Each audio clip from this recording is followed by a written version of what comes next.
after the surgeon said that the patient was happy, Enrico said the patient was happy because they didn't know they could be happier. And I think in photography, this applies. It says you think you're good until you find out what good is.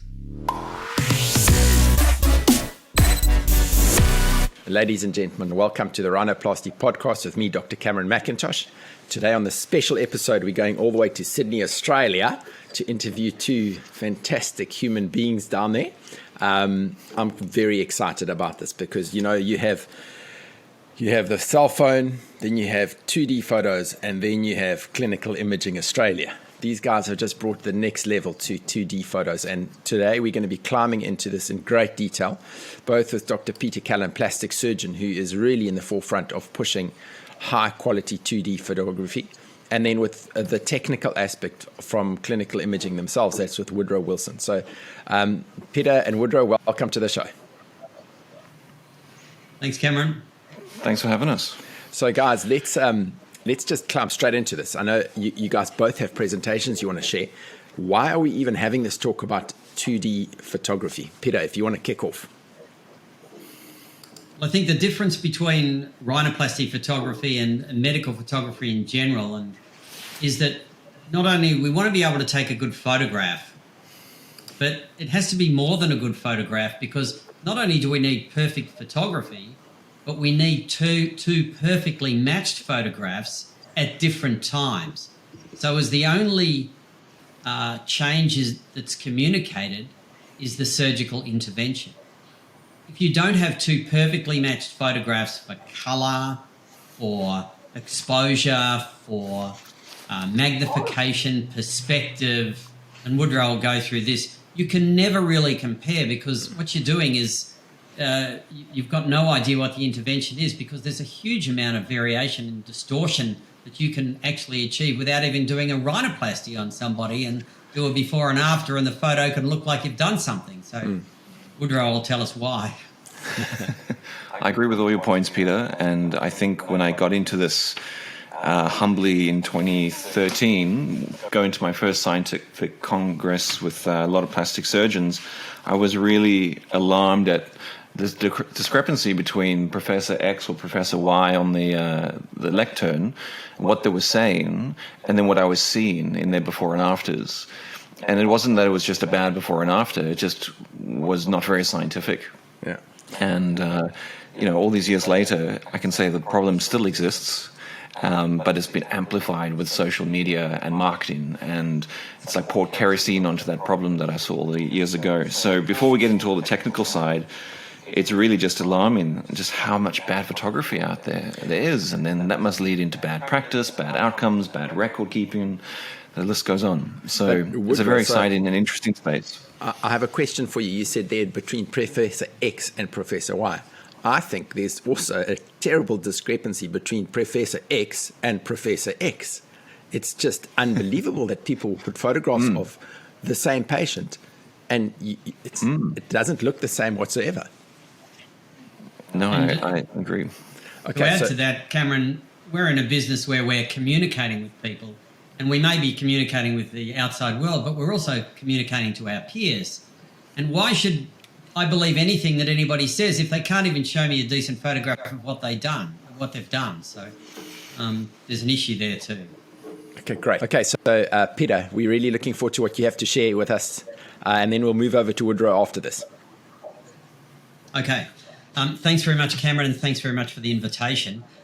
Photography and rhinoplasty is the title of my talk. I'm just letting you know where I'm from, which is near Melbourne, just south of Melbourne, in a place called Geelong, and this is where I am, and feeling a bit left out here with two South Africans, one an expat and one a South African, but I did work in South Africa for a while, as Cameron and Woodrow both know, near Durban, in St Mary's Hospital, Marion Hill.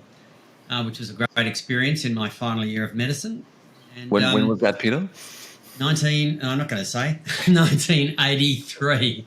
1983, my final year of medicine. So there you go. You set me up for that. All right. Rhinoplasty and photography, as we mentioned before, it's a specialised field, I think. it's not just about how to take a perfect photograph, but it's how to take two perfectly matched photographs, sometimes many months apart or even years apart. And they need to be perfectly matched for perspective, size, colour, exposure, and so on and so forth. There are so many variables that we're experts in rhinoplasty, but we're not necessarily experts in photography. I think master this, invest in being a master surgeon, a master photographer, master your website and social media, and you can say really goodbye to paying for Google AdWords, real self-advertising and other platforms, because your website and what you have on it is the biggest tool you have. The others may help. Without this, you really have no way of telling people what you do. I used to think I was pretty good at photography. This is one from 16 years ago that I took, a before and after, and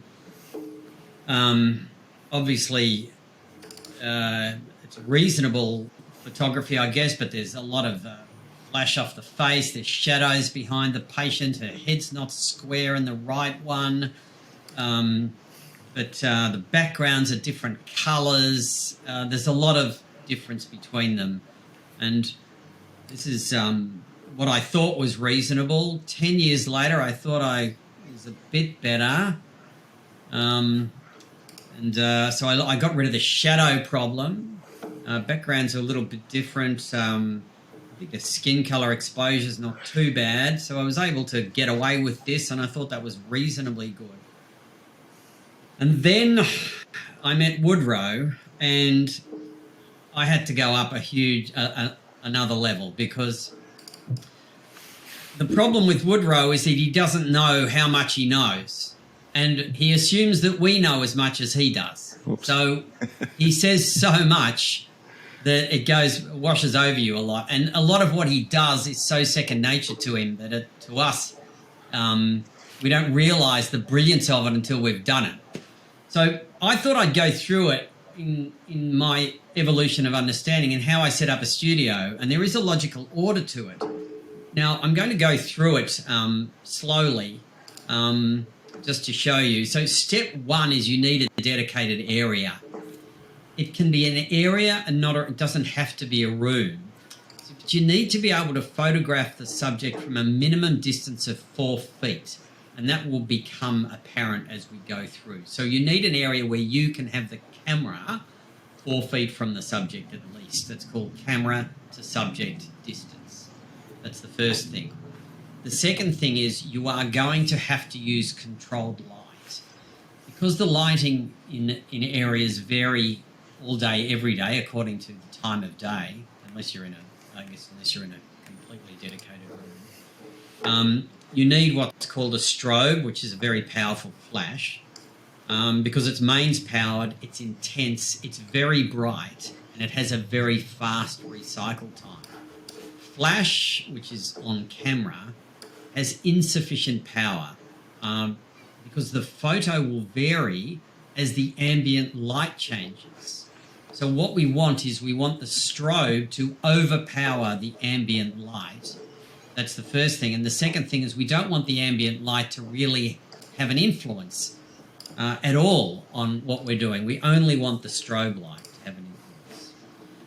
So step 3 is you're going to need a camera and a place to stand. Now the camera, you can probably use the camera that you have, although Woodrow has a standard one that he uses, or standard types that we use.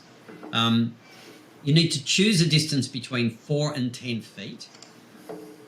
You must choose that camera subject distance, and it must never vary. You have to stand in the same position every time. And you need to mark it somehow, or I put my back to the door in my room so I know I'm at the same distance. You choose a camera to subject distance and stick to it. And then after that, the lens, you choose a lens that frames the face as you want with a bit of a border. And zoom lenses are fine for this. But it's better to have a prime lens that you don't have to change the cropping every time. And you set the file format as RAW. So Woodrow will talk a little bit about this later. You then need to set the aperture, and Woodrow sets it to f11, which gives you an adequate depth of field for what we want, tip of the nose to the ear with rhinoplasty. and therefore it focuses on the areas that we need to see. The other thing about that is that F11 will allow ambient light in and it will allow flashlight in, and we understand that. But the next thing to do is to set the shutter speed. Now, Woodrow sets it to a shutter speed of 1/160, and why is that?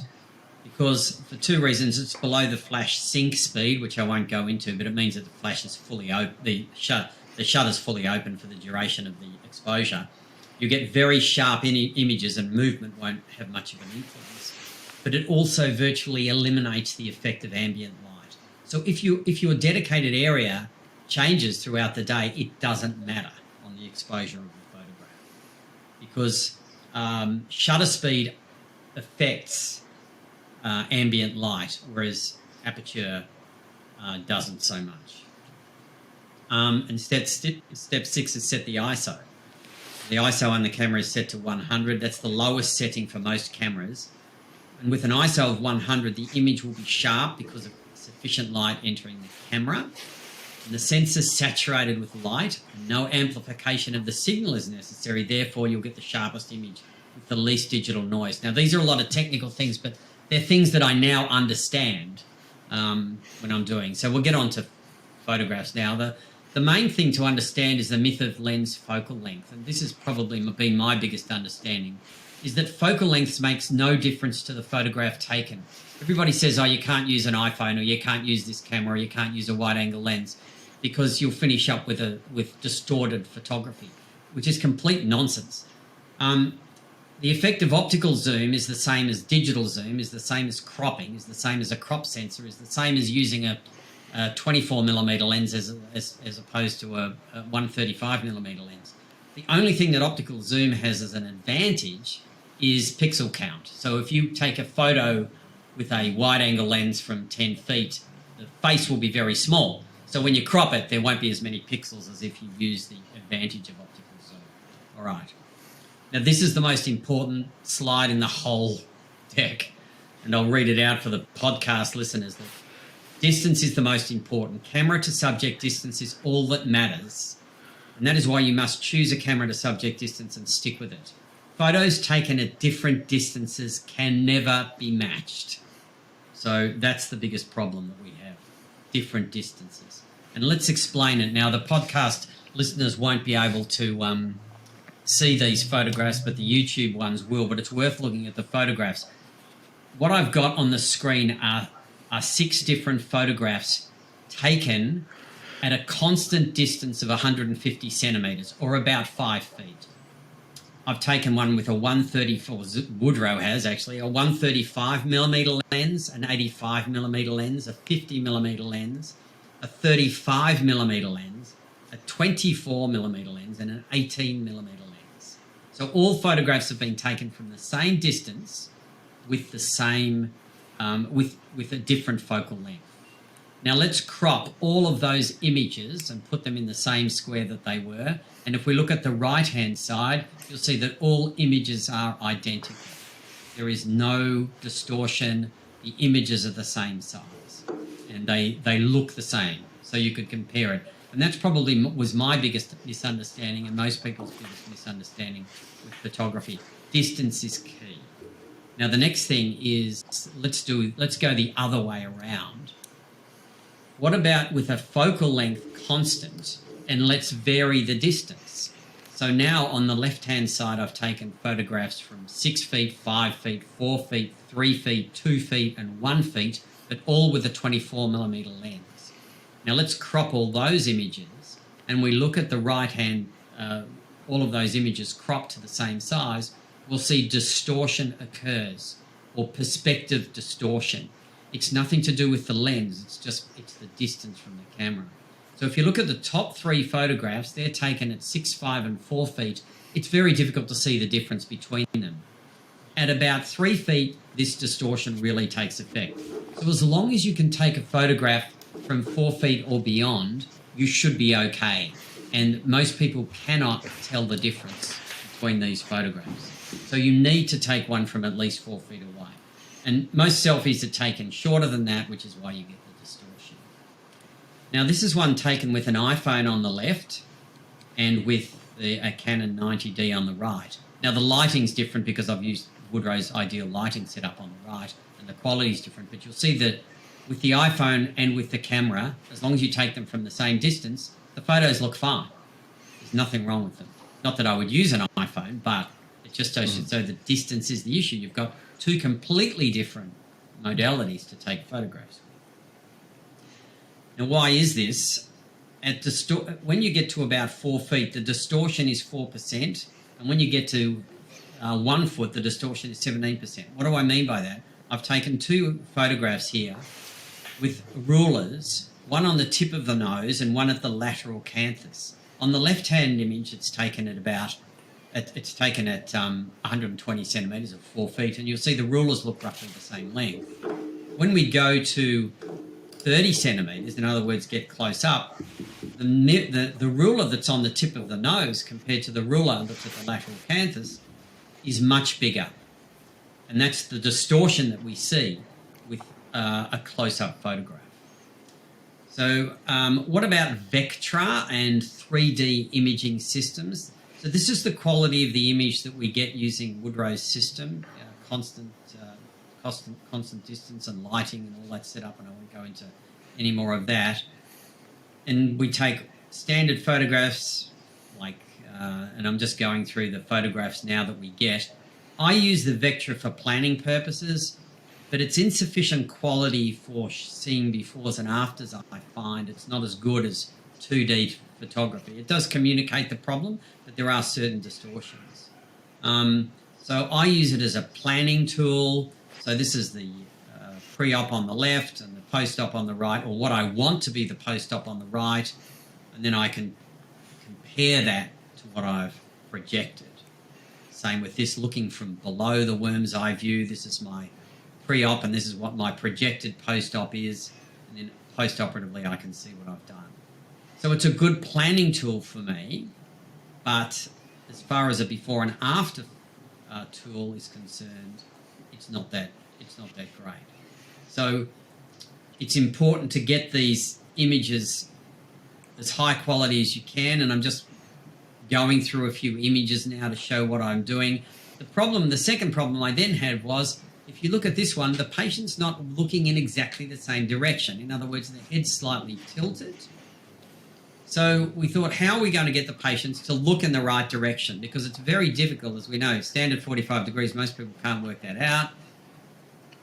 And if you look at the photograph on the right here, on the left one, you can see it's almost perfectly lateral. And on the right one, the post-operative view, I can see a bit of eyebrow on the left, the far eyebrow, which means she's slightly turned towards me. So that's not right either. And from the front, the right hand, the left hand, the pre-op, she's slightly turned, and the other one, so you can't actually get them as perfect as you would like. So I'll go through my studio. This is just the setup of my studio, but I'll go straight to the diagram of my studio. The room's 2.5 by 2 meters. It's quite small. I now have 5 mirrors dedicated to each angle. The mirrors are 113 centimeters from the floor, which means you can shoot someone from 4 feet 1 inches to 6 feet 9 inches in the old vernacular. I shoot from 5 feet. Magnification distortion is only 3.3%, which is indistinguishable. Most people can't pick that up. And the mirrors are set at 0, 90, and 52.5. Why not 45? We found 45 was just too much. 52.5 seems better. And we get a strobe, and we have twin monitors. So that's the room. The patient stands here. The camera is there. And then 2 monitors on the desk, and I store my cameras here. And these are the little mirrors the patient looks at. My room's asymmetric, so the 52.5 degree mirror is there and the other one's way over there. But the patient just turns and looks straight at them. And it's enabled, and that's a panorama of my room with the mirrors standing there. So I just did a panorama with my iPhone, and the patient just centers themselves on the mirror. And we can usually get perfect shots that way. And there are the computers on the far side, and when I'm matching photos, having 2 screens as I do. That's the strobe in the ceiling, which is not pointed at the patient, but reflects off the walls. And that's my setup for matching photographs, because I can never hold the camera perfectly straight, but as long as the patient is perfectly straight, I should be okay. And that's just a view from the back. So the patient there looking at the mirrors, which gives me the ability to get perfect angles. So this is, you think sometimes that the photograph is good, if you look at this photograph on the left, but he's not square. That's square. And in rhinoplasty, square is what it's all about. If you want to see whether you've moved the tip or how straight you've got it, you have to have them square. And these two images, in the left one, he's only turned a few degrees, but it's perceptible when you see what a good photograph is. The thing is so fascinating, eh? Well, I mean, it took me a while to work it out, and there was a lot of mucking around setting them up, but geez, I'll tell you what, it's gold. And it halves the time for you taking the photographs. The patient just locks into position. It's great. I love it. So the only thing they do is tilt their head a bit. You've just up or down. You've just got to work, say, look at yourself naturally, not look. I've got a few tricks for that. Not a police photograph. Yeah, that's good. Yeah, that's what All right, I want to then, know about is up and down, because it's all in 3D actually. Okay, so Peter, carry on, go for it. Okay, I'll pick it up. Okay. So this is the quality of the photographs that we can get. Now, even with the best photography and everything, it's not perfect. You'll see the backgrounds are not exactly the same, but they're pretty close because there is a gradient on the background, as you can see. So it's a little bit darker in the bottom right as opposed to the top left, which means that when you put the photos side by side, there's a little bit of a gradient between the two because the right side is a bit darker, but that's all right. I think it's very important in rhinoplasty photography to be able to see both ears, because you need to be able to get the head level and tilt at the same side. So I look at the lateral canthus compared to the ears, and that will tell me that I have the same tilt on the patient's head. So that's the straight-on view, the smiling view, 45 degrees, or 52.5 is what we use, smiling, and we can get them almost the same each time. And I'm just going through these for the podcast listeners, just a before and an after, and how close we can get. And even with that perfection, you'll see on that right-hand one, I can still see a bit of eyebrow, which I just don't pick everything up when I'm taking the photographs. I'm getting better at it. But that's the OCD 1%, as opposed to worrying about all the other things that you have to worry about. Yeah. Well, once you make me so good at taking photos, Woodrow, I see everything. That's your fault. I'm blaming you totally.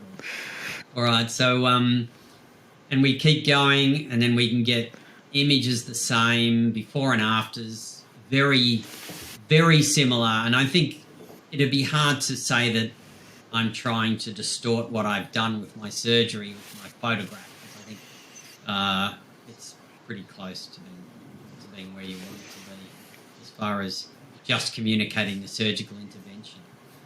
So the other thing I can do with Woodrow helped me with was we use Lightroom, but I mean any program is right, but we match the photos in Lightroom. I then export them with a watermark, and if you look at the photos, you'll see in the background there's a watermark on the background, which is just my logo and Peter Callan underneath it, which I fade out on the face.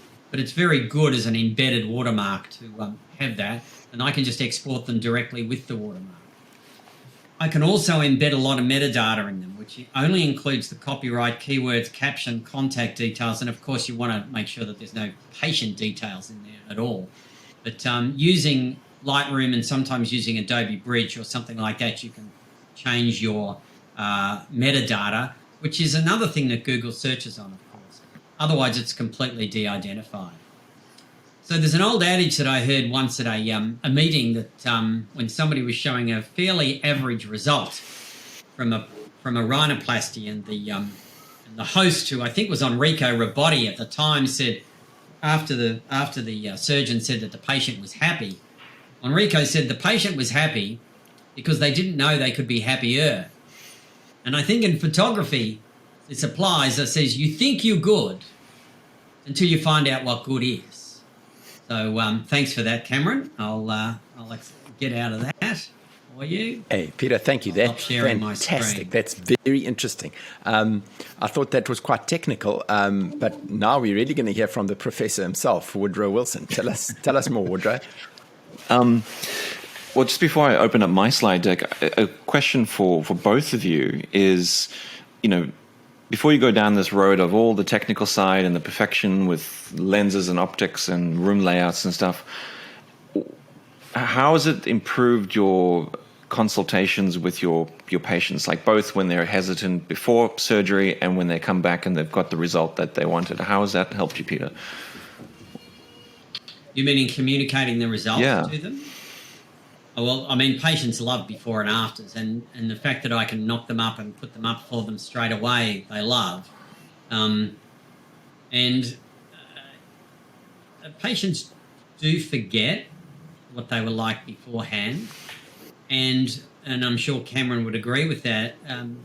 Patients will say there's two things they say. One is before the surgery they go, I don't want anybody to notice. And then after the surgery, they go, nobody's noticed. And you go, yeah, well, that's because you look normal, right? If you want to look abnormal, that's the only way people will notice. Nobody remembers what your nose looked like beforehand. But they do, if you show them a before and after photograph, then they would. Yeah.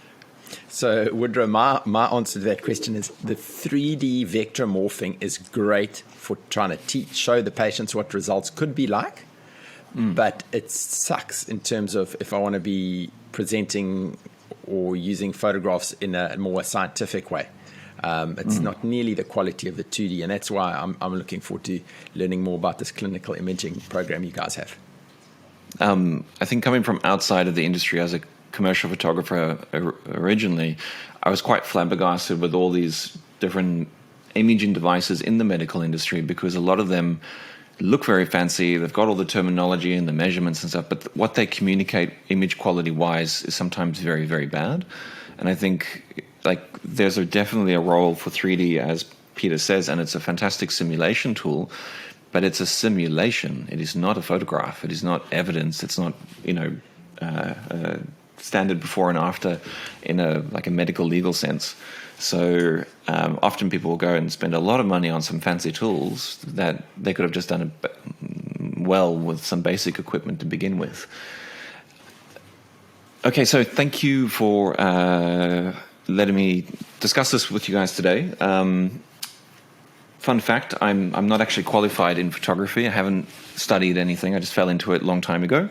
And I've actually been really humbled by being able to bring some photographic science to this industry. And what started off as a side project is now my main project.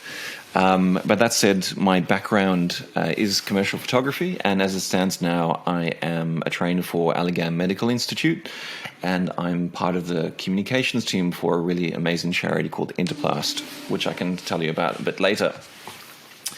So I'll start with one of my favorite people in the whole world, Carl Sagan, who had this amazing quote back in the day, and I'm sure he wasn't the first to come up with it, that extraordinary claims require extraordinary evidence. And I think in this industry, there are so many claims because the cosmetic industry is moving so quickly. And whilst today's about rhinoplasty, I think a lot of this will apply to all facets of cosmetic and plastic surgery. Topics we're going to cover in this short presentation is a little bit about the why, the science, and the how to do it. Some topics within that is going to be things like resolution, white balance, what a good data regime is, or why you should use one light source instead of two, the role of social media and body dysmorphia. And I think what I mentioned at the start of the podcast was that I came in initially as, okay, let's do photography better.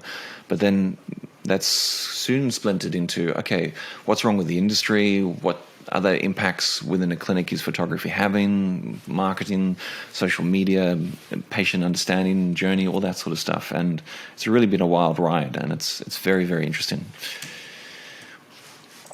So when we go into the how, we're going to talk about the room. Peter's done a great demonstration of his room setup, and that's definitely the ultimate goal for most installations is to get to something like Peter's room. But there's definitely other rooms that are smaller or larger, or sometimes if it's not a surgical room, they'll just have a cupboard or an area. But the main thing is to have a dedicated area. And we'll go into some of those options today as well. If you guys have questions, please jump in at any time, because I love getting questions.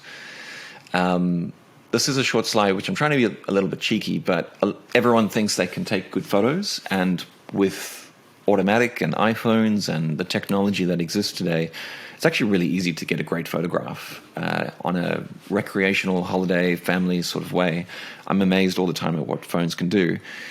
But if you want to get into taking proper photographs, and I say proper as in reproducible in a cosmetic sense or in a clinical sense, there's a bit of a valley that you have to cross. And often in that valley, there's a lot of fog, and those are unknown unknowns.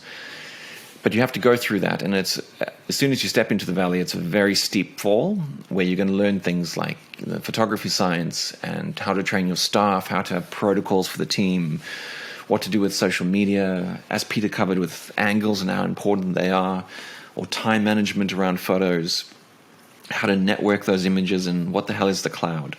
So we're going to cover very lightly some of those topics today, which will hopefully spark everyone's interest to try clear some of that fog.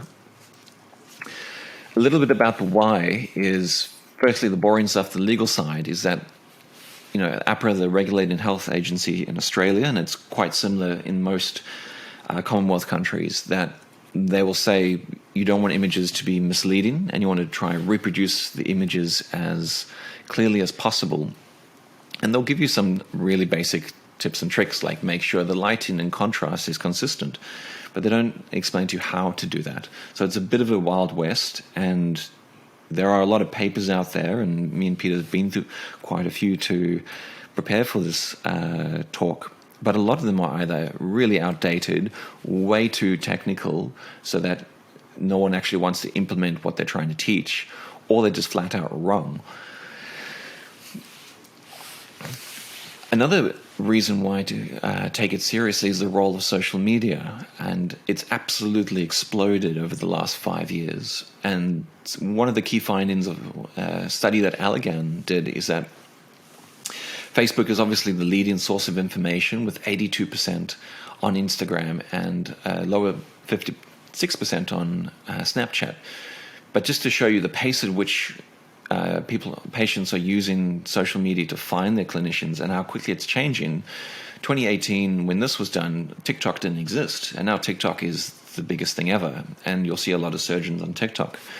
So my advice would be, don't really worry about the platform. Start with good photos, and you can jump on any platform that comes down the line. Please don't get on TikTok, Peter. No.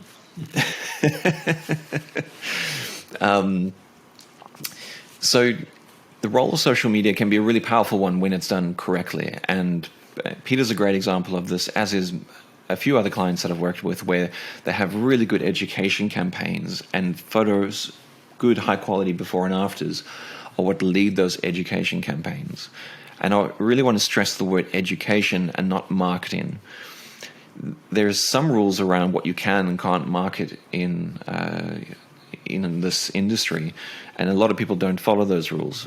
But my belief is that if you are educating and you're doing it in a tactful way through objective clinical photos, you can lower a lot of barriers with potential patients and gain trust, because they can see, one, the results that you and your team are able to achieve, but not that, and that there isn't any deceptive techniques to show those results. And that is true in rhinoplasty, but across all sorts of modalities in cosmetic industry. The antithesis of that on social media is the rise of influencers and people marketing stuff with before and afters, but it's plainly just fake, and it's quite scary for me, being a photographer, seeing the stuff, and now being a father, seeing this sort of stuff, because it's moving so quickly, where young women are sort of figuring out how they feel about themselves through social media, and they are constantly subjected to all this fake imagery, and that has a bit of a feedback loop with body dysmorphia and perception of self. it's getting so bad now that the softwares can do it in real time, and they can do it on video. So people used to think a photograph could be edited in Photoshop. Now a photograph can be edited in real time with something like Facetune, and that's the shape of the face, shape of their nose, distance between the eyes, everything. It scares me. But if I took a snapshot of some surgeons' social media, and I've got some before and afters now from big names around the world, big clinics, professors, hot surgeons, as they're called on TikTok sometimes. And their photos are not just non-standard, but they're terrible. There's a complete disregard for any sort of attempt at standardization of the two photographs. And I find it really shameful. I can't judge on the quality of surgery, but I can judge on the quality of photos, and they're all very abysmal. But there's a distinct lack of effort here, and my experience over the last few years is that those who put effort into it really get good rewards for both themselves and their patients. So I love science. Let's go into a little bit of the science. There is a lot of subgroups of what you need to do in order to get this right. And I try shield potential clients or people I'm consulting from a lot of the details, but there has to be a reason as to why I teach what I teach. And I'm going to go into a little bit today. So there's really 5 main things that are important when setting up your photography room. There is your exposure, which is the first thing people think of, and that would be like things like your camera settings, your room layout, and your lighting. There would be the positions of how you're going to position a patient, where you're going to position yourself, and the expressions that a patient would go through, whether it is for rhinoplasty or whether it's for non-surgical treatments or whether it's for breast augmentation. There is a set position list you should go through to get you, the best baseline of that patient's anatomy. There's protocol questions in terms of when an image is taken, at what intervals, and who's taken the photographs, and what is the consent process to those photographs. Because it's all very well having a happy patient, but if you don't have a consented image, you can't use it. So there's a bit of a process to that. The big gaping time management hole in a lot of practices is data management and how those images are handled, backed up, kept secure from those who want to try steal or hack your servers, but then also made accessible from the people who should be using those photographs, like your social media people or like your surgeons in consultation. And then to close the loop, there is education, which is the role of obviously scientific papers and websites for marketing, but more and more it's social media. And trying to keep up with the pace and appetite of social media can be quite daunting if you don't have a proper protocol for it. All of that becomes a system. And what I teach or install or sell isn't, a lot of it anyone can do. They don't need me to do. And there's definitely guidelines out there that they could follow. I've just tried to form a very economic and efficient way of doing it. So some of the exciting science that justifies why we do certain camera settings. So we'll talk about one first is white balance. Simply put, white balance is the color of white under different color temperatures. What does that mean? So in a house, you would have different color temperature light bulbs. So for instance, a tungsten bulb is a bit more yellow, and on the color temperature scale, that is usually around 3200 Kelvin. Or if you have a fluorescent light, that's more around 6500, 7500 degrees Kelvin. That actually corresponds to the color temperature of our sun, which is around 5500 degrees Kelvin. And believe it or not, we've evolved to perceive white under our sun's color temperature. And the problem there is that our brains are really good at evolving under different. Our brains are very good at adapting under different lighting circumstances. So if you go into a warm colored room with tungsten light, your brain will slowly shift white to look white under tungsten light. And you suddenly go outside into daylight, everything looks a little bit pink. The problem is cameras can't do that, and they have to be programmed. And if you get a proper camera, and I'm going to suggest some models at the end of the slide deck, is from there, you can tell the camera, okay, every time you take a photograph, you need to expect 5,500 degrees Kelvin, which is white. And the great thing is if you combine that with one of the strobes that Peter suggested before, it's going to output light at 5,500 degrees Kelvin every single time it goes off, which means if that's the only light source in a room, your color temperature of your skin is going to be correct. There's not going to be too blue or too yellow. And there's a visual there of the same skin that's a little bit too blue and a little bit too yellow. So it's a really important setting to have. And that actually can correspond to trying to get accurate skin tones across all these different population demographics. And we live in a very multicultural country in Australia, and it's really interesting to see all these different skin types. But you need the correct white balance in order to capture those skin types correctly. The next thing is building on what Peter showed you with facial distortion, and I think it's a really great argument that we've got and that Peter captured there with his slide deck.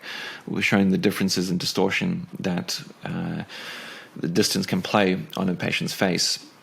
And one of the papers we did in research in this, one doctor actually advocated that we should start doing surgery according to the distorted selfie version that the patient preferred from their phones, and I thought that was just abhorrent. But the main thing is that if people are using mobile phones to take selfies, it's usually very close up, and there's a vast amount of distortion that happens there. So there's a big disconnect between that, and then when they come in and see an undistorted view of themselves in a clinic, and you got to tell them, okay, your distorted view that you're doing with your phone isn't real. So don't judge what you need based on that. And this next slide is the same images that Peter was using, but I've just animated them. So you should see, as the slide goes on, you should see the shape of the face change depending on the distance. And it's really a dramatic effect.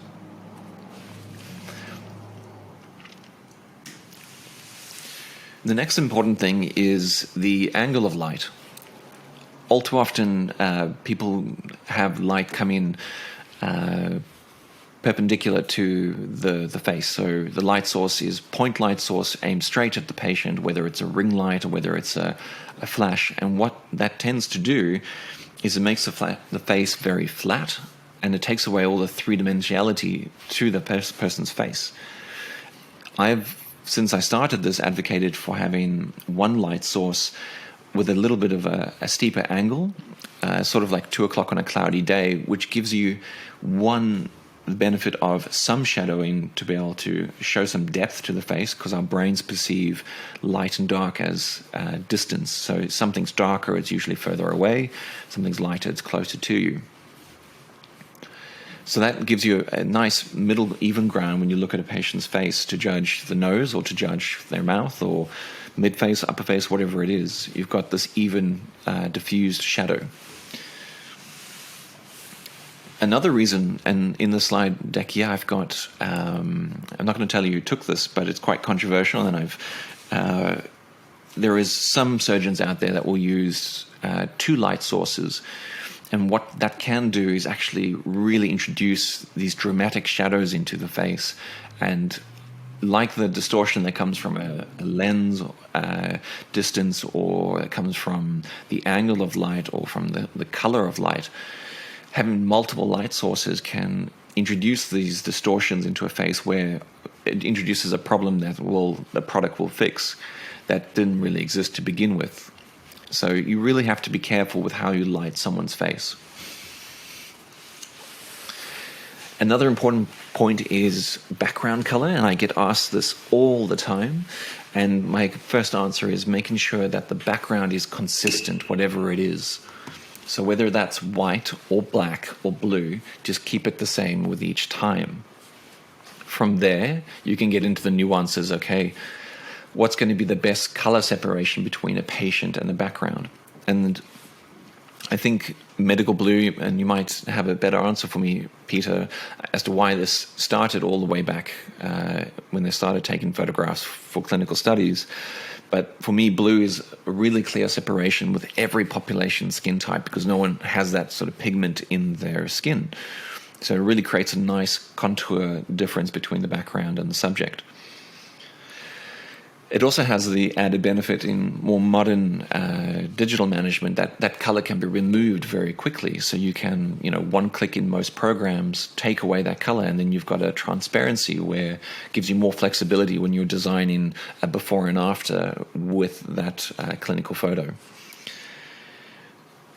One layer deeper than that is the problem I find with white or black is that it distorts, again, our depth perception.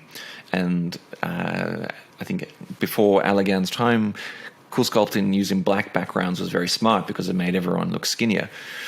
And I think Kim Kardashian did the opposite effect by wearing white to look like she had a bigger bum. But these trends come and go, but I would say blue is a really good color to pick.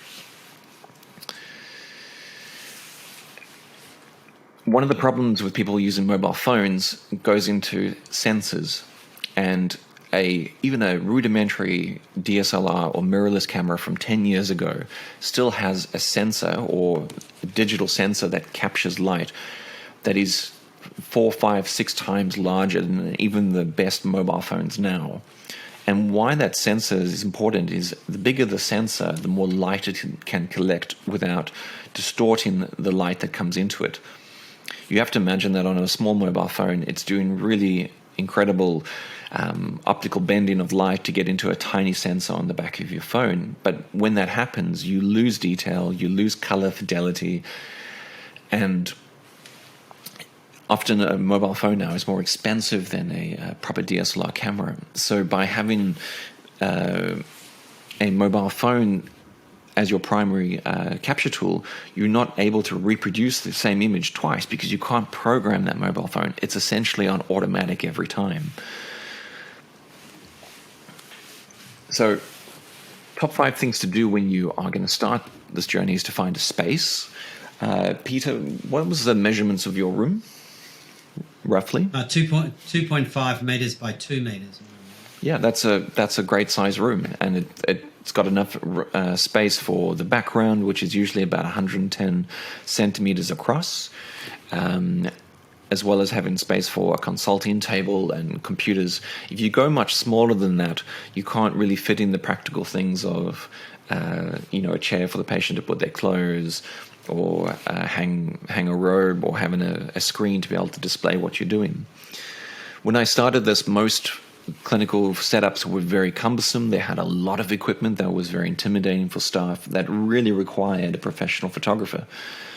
It also took up a lot of space, and real estate is very expensive in a clinic. So one of the reasons why we started using a flash on a ceiling is because it takes up no floor space, but then it has the added benefit of no one can touch it, so that the angle, the intensity of that light never changes, and you actually use the room as diffusion, which in my mind is really smart because you don't need multiple softboxes to diffuse light between the light source and the subject. And it also means that your photography room can be pretty. It can have natural light because the strobe light is controlling the exposure, but then you can mix it up with a treatment or consultation room depending on your room size. To reiterate, with subject distance, you really want at least 1.2 meters to get as little distortion as possible. And at that distance, when we install, we sell a 50 millimeter lens, which a 50 millimeter lens on a particular camera body sensor size, in this case, a Canon 80D or 90D, every other manufacturer has an equivalent sensor size called APS-C. That 50 millimeter becomes 75, which gets you a really good field of view on a patient, so you can go take a photograph from the clavicle to just above the top of the head. We sell markers. You can do this yourself with tape, but we try to make it pretty, having a face marker so that you can stick that to the floor, so you know where to stand, so where the camera position needs to be. And a disc for the patient to rotate around with a numbering system, which is like what Peter's done with his mirrors, where patients turn to look at a number. Peter has gone just one step above that, which I need to roll out with having mirrors, but it's a brilliant idea. I have to say to everyone now, when I train them, I say, okay, get the patient to look at the number, and that's 90% of the way there. That last 10% is going to be up to the photographer or the clinician to make sure that they can see different angles correctly, which I'll show you in a couple of slide decks. Before you, in Peter's deck, he spoke a little bit about the angle of the head.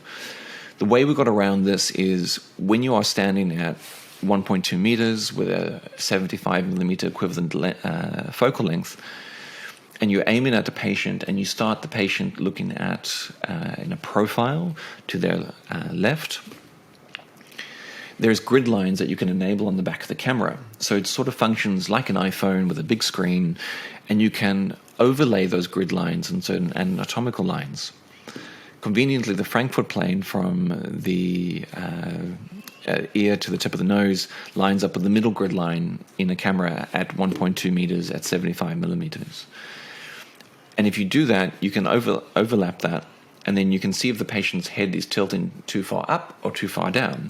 And it gives you a great way of knowing that you are the correct distance and the correct height in relation to the patient. A lot of people are using this quite effectively, and it's a really good way of starting your first photo. And then if you start that way, when the patient turns to the next one in the sequence, which is the oblique or 45 to 52 degree angle, you'll quickly notice if their head is tilting or if one ear is lower than the other. The sequence that we teach, and this is slight nuance differences between non-surgical and surgical, but you want to get 5 standard views every time, because patients have a very subjective view of their face, and there's certain parts of their face that they can never see objectively. So you'll get that first angle, which is the patient looking at number 1 in profile, then they'll turn to number 2 on the wall, which is an oblique angle, and you need to position that number 2 at around 52 degrees so that you can see both in acanthus, because when you've got different population types, they will have different sized noses. And it's a really good trick to be able to standardize the photos between different people and different population types, and then the same person when they come back. Continuing on from that, you need number 3, the patient looking directly at you, and Peter really went into great detail of how to make that absolutely square. And that square is important to show their asymmetry, because a lot of people aren't aware of their asymmetry. And it's a really good highlighting tool. I don't know if you've done this yet, Peter, in a consult, is when you flip an image horizontally and you show them just how dominant one side of the face is.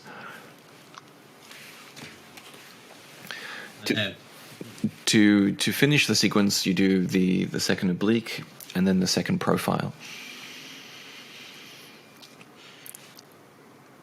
Just a close-up photo. My wife will hate me for sharing this photograph, but all too often people will meet the tip of the nose to the far cheek, which was what I was taught when I first started this, when many years ago, when I was asking for guidance on what the status quo was. And for me, the problem there is that you hide a lot of the anatomy, especially in someone with a big nose. You can't see tear trough or nasolabial fold, or if you're an injector, you can't see OG curve or mid-cheek projection or volume deficiencies. Something else. That's one of the reasons we went to 52.5 too. 45 was just too much. Another important feature that I think is left out in positioning, especially when it comes to rhinoplasty, is how the nose changes when people animate. Often, I'll just play an animation slide here where these are injectable animations of whistling, smiling, frowning, and doing a big smile. But even in a young patient, and this model was only 23 or 24 at the time, you can see how different the shape of her nose is between when she does a big smile and when she's relaxed. or how the tip would change in profile. That's something you mentioned to me a while back, Peter. Like if you get someone to smile in profile, and you can see how a nose tip would droop. And just to round it out, data management is such an important part too. We sell an additional piece of software on top of Adobe Lightroom, which helps to manage the clinical photograph journey.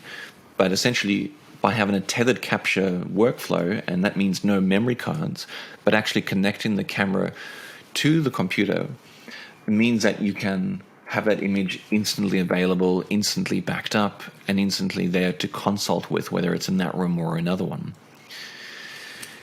I often get asked what sort of equipment you need, and I'll just give you a description of some of the basics. If you're getting a camera, some of the best models in terms of quality, reliability, is the Canon 90D or the Canon 70D or the Canon RP. You could go to a more pro level if you wanted the Canon R5 or the Canon R6. Entry-level lens would be the 50mm USM f1.8, and a more pro level would be the 85mm RF lens. If you're just starting out, get in a 470EX Lite, which is a speed light attachment on your camera itself. Or if you want to standardize pro level, that would be the D-Lite 4RX. As you go up, you have to imagine that the more you pay, the more reliable, the more robust, the longer it'll last, and the less variability you'll get. So one of the big reasons to get a fixed light like Peter has is that no one can change the exposure values. On a speed light attached to the camera, those exposure values can change depending on how much charge is in the batteries or how frequently you press the shutter. So if you get the right equipment at the beginning, that will last you for years and it'll be reliable. I know I've gone over time, but I'll just summarize. I would suggest that you take photography seriously for your business's bottom line. That if you install some protocols for your team, it's the same way if they will operate in a laser machine, they need to be trained on how to use the camera equipment. And if there's a protocol in place, they can follow it, depending on if they're an old team member or a new team member, there's protocol for them to follow. You have to get signed consent for every photo session that you take. Patient privacy is a responsibility of the clinician, so making sure that the patient is aware of what the image is taken for and where it will be stored and how it will be used. The right equipment will get you the right results. Think about the cost of bad photography, and that might be a really good result that you get that you can't market or use because it's not captured correctly. Photography can, in my opinion, control the narrative of the branding of your clinic and the philosophy of your clinic and the sort of results that you get for your patients. If you're going to use your mobile phone, make sure you don't use the selfie. Use the rear camera because it's typically got more detail than the front camera. But then my next point is don't use your phone or an iPad or a tablet, especially if you're going to expect the consistent results every time. Stock imagery is another problem we see everywhere, where stock imagery is selling before and afters. It's not your results, it's not your clinician's results, so it doesn't sell the expertise of the team. And if you give consistent guidance to your patients by having a protocol for them to go through, whether that's the mirrors or a positioning system or where they stand, you'll get consistent results and you'll build a good relationship with them too, because you'll look confident in what you're doing. So that's my talk. Thank you very much for listening. And yes, over to you, Cameron, if you've got any questions. No, Woodrow, that was fantastic. I so appreciate that. I mean, you guys have both exceptionally well explained things. So I have two final comments. The one question I have for you, Peter, is how do people get hold of you to be able to ask you questions or come and see what your setup is? Well, my website's just my name, petercallan.com.au, and you can contact me on there. And my email is just peter@petercallan.com.au, so that's an easy way to contact me, and I'm happy to chat. And I'll give you any details there, and I'll give you my phone number on that rather than give it on this because awesome. Thank you. I won't have a pen with them. So, they'll probably remember my name. Now, Woodrow, from your side, I mean, you're based in Australia. Are you an international brand? How do our listeners around the world in North America, South America, Asia, Africa, Europe, how do they get hold of you? And how do you guys, are you able to help people with trying to access clinicalimaging.com.au from around the world? Look, the best way to get hold of me personally is just on my Instagram, which is clinicalimaging_systems. Or if you go to my clinicalimaging.com.au website, there's a wealth of free tutorials as well as like consultation videos. And I actually give away a lot of information for free where people can start themselves just to get the basics right. When they're ready to take it to another level, we do a remote consult through the website, and we sell packages all around the world. So we've got clinics in North America, Canada, the UK, South Africa, which I'm very proud of, and as well as over Australia and New Zealand. So I don't get much sleep because my time zones start very early for Eastern Seaboard and New Zealand, and then very late for when Perth goes to bed. Well, from my side, one thing I would say, Cameron, is that the thing that was, I mean, there were quite technical talks, but the thing is, Woodrow had got me set up, so it was all I had to do was take the photo. So that's the beauty of it. Everything else is taken. It's like landing a plane. You just land the plane because you know the undercarriage is down. You know that the flaps are set. You know the same with that. Everything's set up. Bang, and I fire it. And Woodrow doesn't pay me a commission either. Maybe we must get him to do that. Well, guys, from my side and from the listeners around the world, we really, really appreciate you guys taking the time to teach us these things. And I'm looking forward to seeing the results from around the world when people actually get a good 2D clinical imaging system. So thank you very much and enjoy the rest of your weekend. Thank you, Cameron. Thank you. Wow, that was good, eh? Really? That was...